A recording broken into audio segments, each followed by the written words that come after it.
Welcome and congratulations on your new Tibney trigger.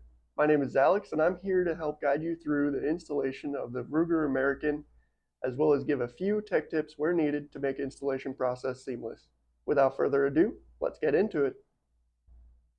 To start the installation, we're going to first clear the firearm, open the bolt, remove the magazine, and check chamber, make sure it's empty. To remove the stock, we're going to first remove the front screw, and then the second screw is going to be underneath your magazine release. You're going to have to punch out the roll pin and make sure not to lose the spring.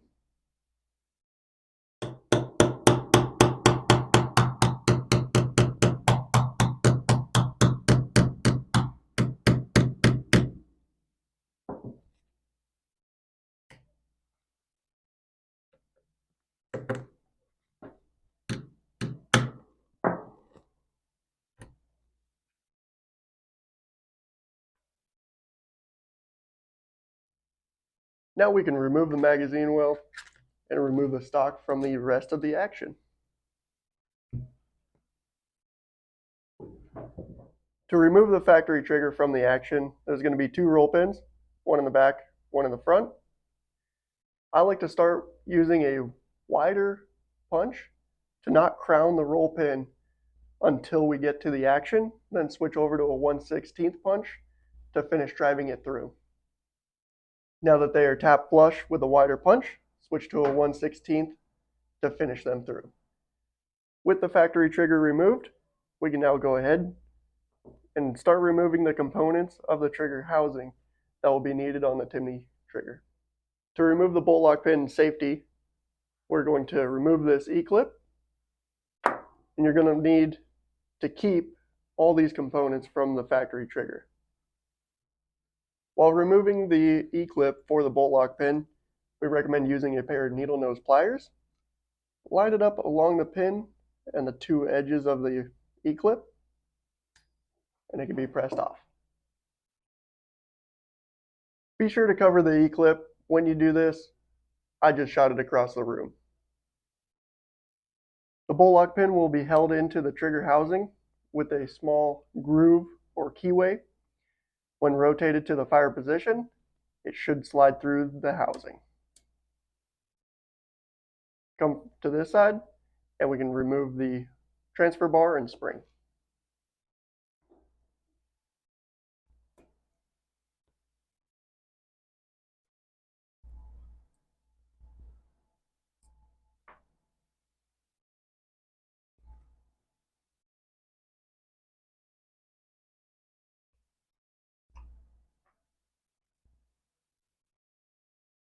These parts are going to go back into the Tibney trigger.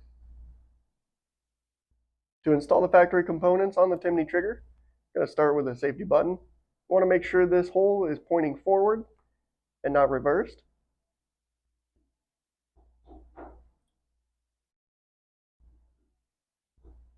Get everything aligned. Long edge of the spring is going to go in this small hole. And then the bolt lock pin can be reinstalled and aligned through the spring and transfer bar.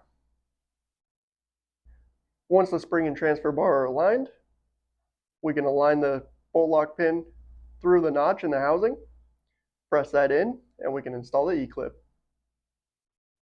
Now with the E-clip reinstalled, we can go ahead and make sure when you actuate the safety, it moves freely. Now that we have the Ruger factory components installed in the Tibney trigger, we can reinstall it into the action. We've gone ahead and inserted the roll pins just to get them started, with enough room to insert the housing. You want to align the holes for the roll pins, otherwise you will damage the trigger housing. Tech tip for you, I like to start using the small 1/16 punch. On the opposing side of the roll pin can be inserted to align the holes.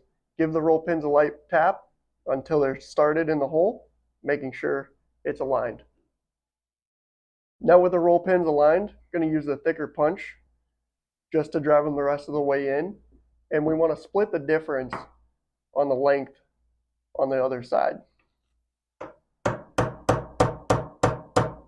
Now with the Timney trigger installed in the action, we can go ahead and function check it.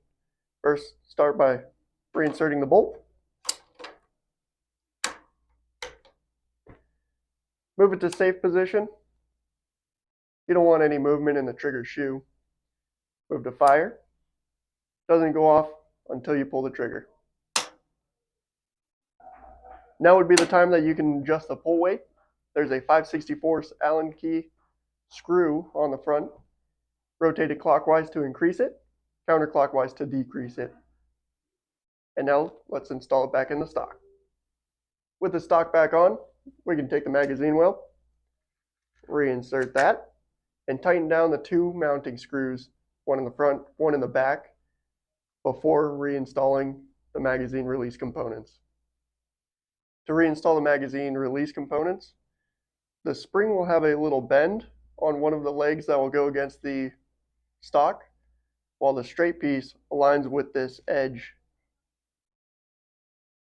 on the release button. To align the magazine release button and spring in this hole, I like to use a punch just to get everything started.